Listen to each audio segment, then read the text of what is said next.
One man's dream has become a nightmare under Bob Iger. Walt Disney once envisioned such a great place that families could come together and enjoy experiences together in a way that had never been done before. With the founding of Disneyland, he created an environment that was affordable, an opportunity to share some excitement together in a place that was affordable. That dream was supposed to continue in Walt Disney World, where Walt had envisioned something greater than just a theme park.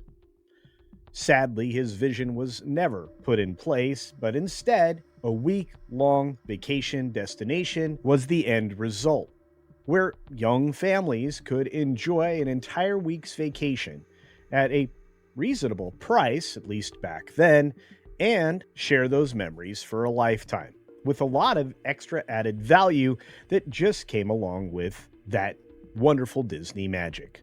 Now it seems it's all gone, and it only took one man and a set of poor decisions to destroy the happiest place and the most magical places on Earth.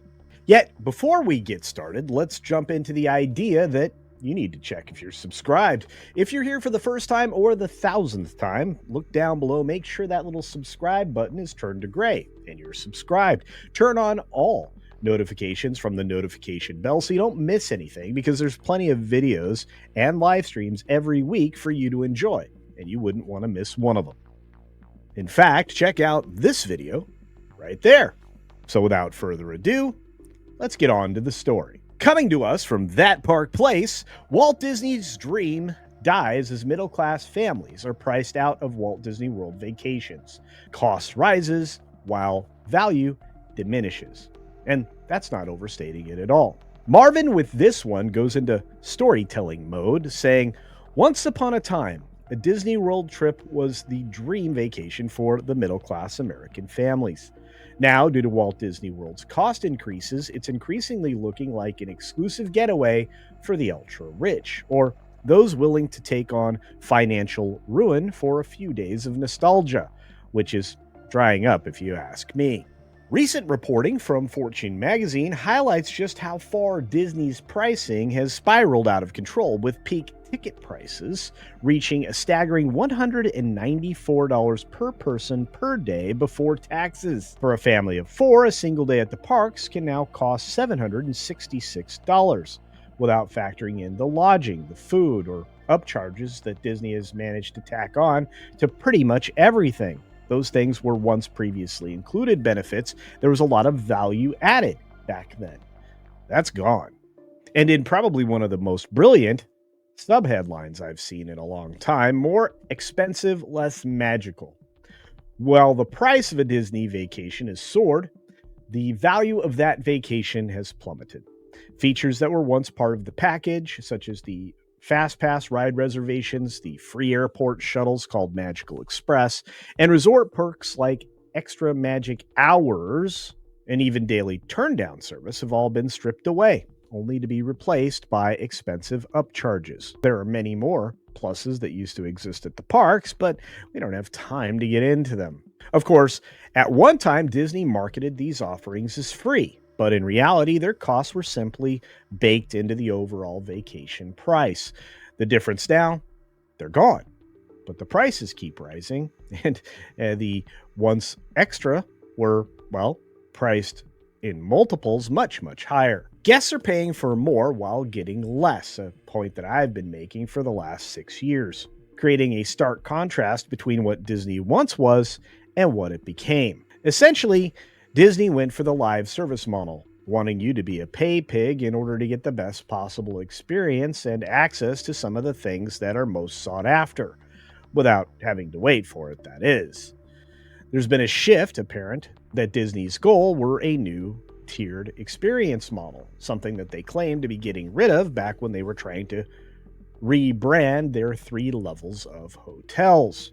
Skip the line perks were once included in the cost of a Walt Disney World trip with Fastpass, especially with Legacy Fastpass, a first come, first serve system that allowed you to move about the park in rapid order if you were a vacation commando. For the people that were more reserved and slept in, well, they still could take advantage of all the offerings throughout the day, just maybe not as quickly as the people who were there at rope drop.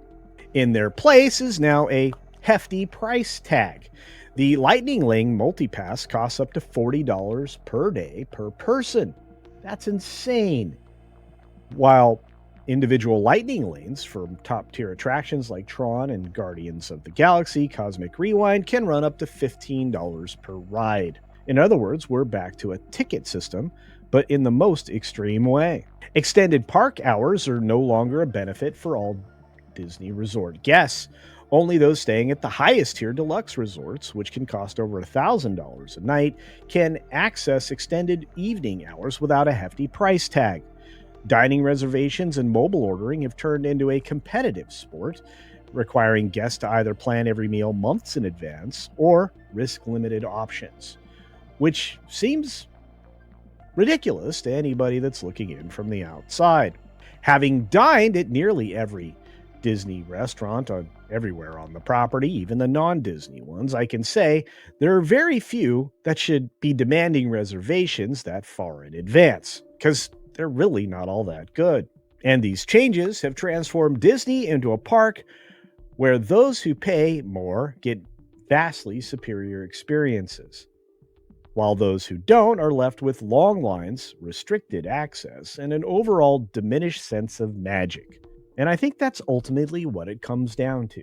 There's no magic left to be experienced. From the guest experience of arrival until the time that you leave, you often are far more stressed than you would have been at home or taking an extended vacation elsewhere. Not only that, there's no sense of escape because you're always plugged in, as Marvin says here. Beyond the financial burden, Disney's new structure forces visitors to constantly manage their experience through an app. So you're never far away from your phone, which gives you no sense of actually escaping. It's kind of like a different kind of workday that you're constantly having to participate in order to just move things along. And that's kind of what the new Disney is. We need to move things along and get the most amount of money out of every guest's pocket. And they should no longer be called guests. They should just be called wallets, because that's all Disney sees as their customers now. And with all of this happening, there's something in the background that should scare them to pieces. It's called Epic Universe, and it's about to eat 25 to 30% of their business in the first year alone. As a matter of fact, even Disney executives have admitted that attendance is expected to dip in 2025. And on a recent earnings call, Disney CFO Hugh Johnston noted that lower income customers are feeling stress from the prices.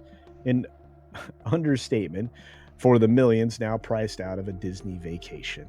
And don't let Disney lie, because they're always going to try to point towards the value of waiting in shorter lines. But that's not what's been happening. Which brings us to the last part. The magic is fading.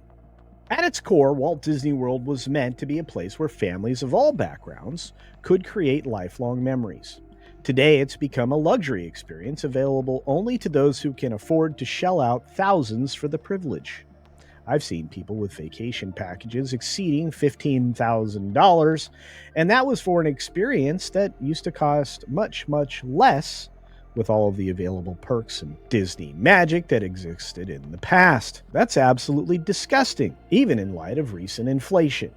Guests come to Disney to escape reality, as I said before, but nothing ruins the magic faster than feeling like a second-class citizen while doing it. When the cost of the dream vacation starts to feel like a nightmare, people will eventually wake up and spend their money elsewhere.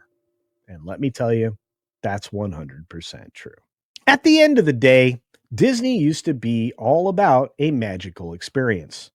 Now, it's trying to wring one last drop of magical water out of a very dry and dirty washcloth. What happens over the next few years is entirely up to the people running Disney at the moment. Will they spend on actual expansion in their parks or continue to diminish the experience of the families there, tearing out the old bits of nostalgia that actually fit in a world of escapism to replace with more and more cement and a much lower attraction count will be an absolute disaster. But that doesn't seem to be stopping the culture destroying Cretans in their theme park divisions. But I should probably stop there because it's your turn to voice your opinions. Do you believe that Disney could possibly turn back, redevelop some areas, or develop some new areas and actually expand their theme parks in order to bring the magic back? Do you believe that they should correct their focus and try to bring the escapism back into the parks and be less reliable on electronics that destroy your day to day experience? And finally, what are your predictions for what Epic Universe is going to do to Disney's Walt Disney World? My thoughts are between 25 and 33% of market share loss. What are yours? Let me know all of those thoughts down in the comments section below. Don't forget to hit the like button, share this video out there, and of course, be sure to take care of yourself, take care of others. And until next time, see ya for real.